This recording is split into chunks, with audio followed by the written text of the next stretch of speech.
capacity crowd at Old Trafford. Can he score? He can score! Rashford edge of the penalty area, moves it on to Anthony. Anthony with a chance. Manchester United take the lead. Trio penyerang Manchester United disebut yang terburuk di antara Big Six. Gary Neville tidak percaya Manchester United sudah kembali ke level terbaiknya, meski sudah ada sinyal membaik. Dia menyoroti lini depan setan merah. Manchester United sempat merangkai hasil tidak terkalahkan di 9 pertandingan beruntun, sebelum akhirnya dihentikan oleh Aston Villa Minggu 6 November kemarin. Setan merah takluk 1-3 di laga tandang tersebut. Kekalahan dari Aston Villa tersebut membuat Manchester United kembali harus rendah hati setelah membangun kepercayaan diri yang besar dengan rentetan 9 laga tanpa kalah. Mantan kapten Manchester United Gary Neville mengaku kurang lebih bisa memperkirakan ini sebab dia belum benar-benar yakin dengan performa Bruno Fernandes dan kawan-kawan.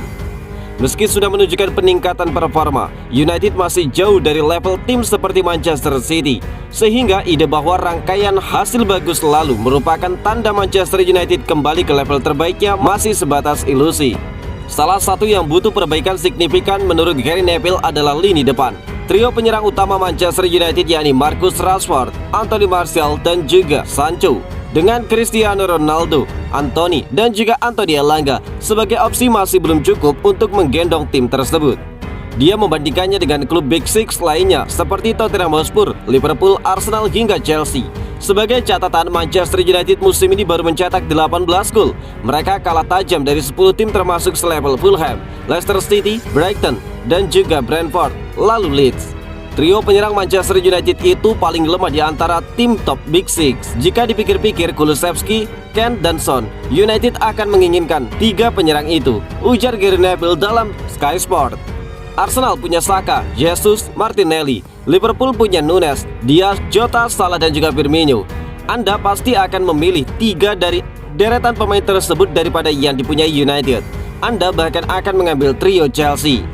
3 penyerang United juga tidak sebagus semestinya. Meski Erik ten Hag sudah memeras kemampuan maksimal mereka, saya tidak tahu kemana lagi uang klub mengalir. Yang dibelanjakan selama 4 atau 5 musim terakhir, ada tanda-tanda mereka membaik, tetapi belum kembali ke level yang dahulu, ungkap Gary Neville menambahkan.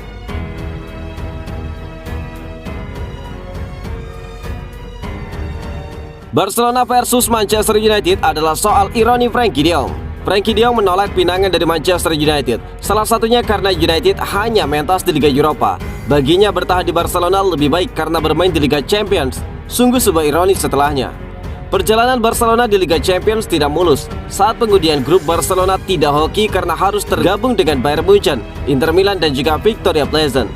Barcelona hanya mampu meraih kemenangan dari tim terakhir yang disebutkan, sisanya gagal menang. Akibatnya Barcelona finish di peringkat ketiga grup C dan mesti terlempar ke babak playoff Liga Eropa. Ya, Liga Eropa yang De Jong tolak saat itu. Kebetulannya tidak hanya sampai di sana, Barcelona akan bertemu dengan Manchester United. De Jong pada akhirnya tetap akan mentas di Liga Eropa dan juga bermain di Old Trafford pada leg kedua pada 23 Februari. Kepindahan De Jong ke Manchester United sebenarnya tinggal sedikit lagi. Pasalnya Barcelona dan Manchester United sudah sempat sepakat di biaya transfer sebesar 85 juta euro. Proses kepindahannya hanya tinggal perlu mendapatkan persetujuan dari Frenkie de Jong. Lalu kemudian De Jong dan Manchester United membahas kesepakatan personal. Namun United hanya sampai pada tahap permintaan persetujuan dan tidak masuk ke tahap berikutnya, sebab sang pemain menolak kepindahan tersebut. Padahal Frenkie de Jong adalah target utama manajer Manchester United Erik ten Hag. Dua sosok ini pernah saling bekerja sama selama di Ajax Amsterdam. Jadi sang manajer sudah tidak ragu dengan kemampuan mantan anak asuhnya tersebut. Demi bisa mewujudkan keinginan sang manajer, Dewan klub berusaha keras untuk mendapatkannya. Dari awal Erik ten Hag datang sampai bursa transfer musim panas ditutup, rumor kepindahannya bergulir tanpa henti. Namun jawaban Frenkie de Jong masih sama. Dia tidak ingin pindah ke klub lain untuk saat itu. Selain perkara Liga Champions dan Liga Eropa, dia yakin bisa mendapatkan tempat utama di Barcelona. Keputusan De Jong tidak pindah membuatnya lebih sering bermain dari bangku cadangan. Ya, pemain inti timnas Belanda tersebut kalah bersaing dengan pemain muda Gavi, Pedri, serta pemain veteran Sergio Busquets.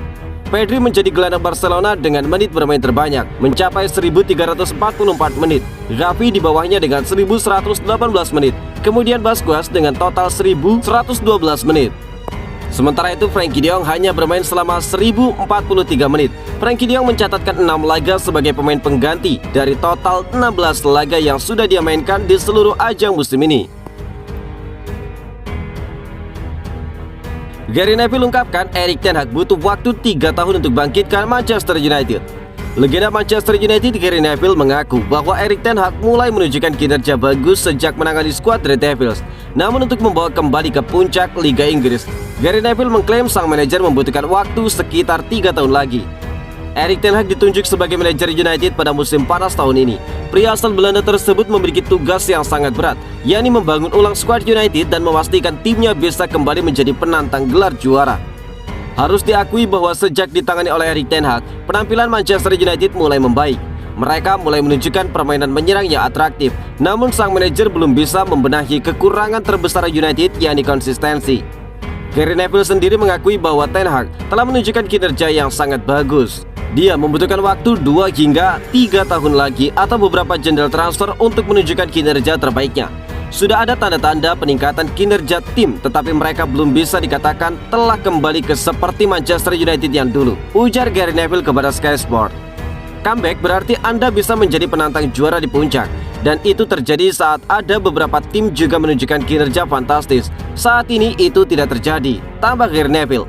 Ten Hag akan menyadari bahwa timnya masih jauh dari posisi yang dia inginkan, tetapi mereka memiliki energi dan semangat yang tidak ada sebelumnya. Beberapa hal menjadi lebih baik, namun mereka belum kembali menjadi tim yang hebat, tambah dari Gary Neville. Status Ronaldo di Manchester United. Pada jendela transfer musim panas lalu, Ronaldo sempat ngotot ingin hengkang, namun Manchester United bersikeras enggan melepas pemain asal Portugal tersebut. CR7 pun diyakini bakal memaksa pindah pada Januari nanti. Hal ini dikarenakan Ronaldo hingga kini masih memiliki hubungan kurang baik dengan sang pelatih Erik ten Hag. Raksasa Premier League Manchester United memberikan kode kuat bahwa mereka tidak akan menjual sang bintang Cristiano Ronaldo pada jendela transfer Januari nanti. Dilansir dari media Inggris, Manchester United baru-baru ini memberikan kode keras bahwa Ronaldo tidak dijual. Setan Merah memasang poster raksasa CR7 di dinding Old Trafford. Poster ini dibuat dalam rangka memberikan penghargaan terhadap para legenda Manchester United dengan nomor punggung 7 yang sangat ikonik. Ronaldo bersanding dengan para legenda seperti David Beckham hingga Eric Cantona. Ronaldo sendiri belakangan kembali dikaitkan dengan sejumlah klub top Eropa, mulai dari Chelsea, Napoli hingga Sporting Lisbon. Ronaldo sempat menjadi sorotan lewat aksi pergi ke ruang ganti di akhir laga saat Manchester United menjamu Tottenham Hotspur. Ten Hag pun memberikan sanksi kepada Ronaldo dengan tidak memasukkan namanya ke dalam skuad Manchester United untuk lawatan ke markas Chelsea. Setelahnya Ronaldo mendapatkan kesempatan menjadi starter dalam 2 laga beruntun, termasuk ketika menjadi kapten dalam laga melawan Aston Villa akhir pekan kemarin.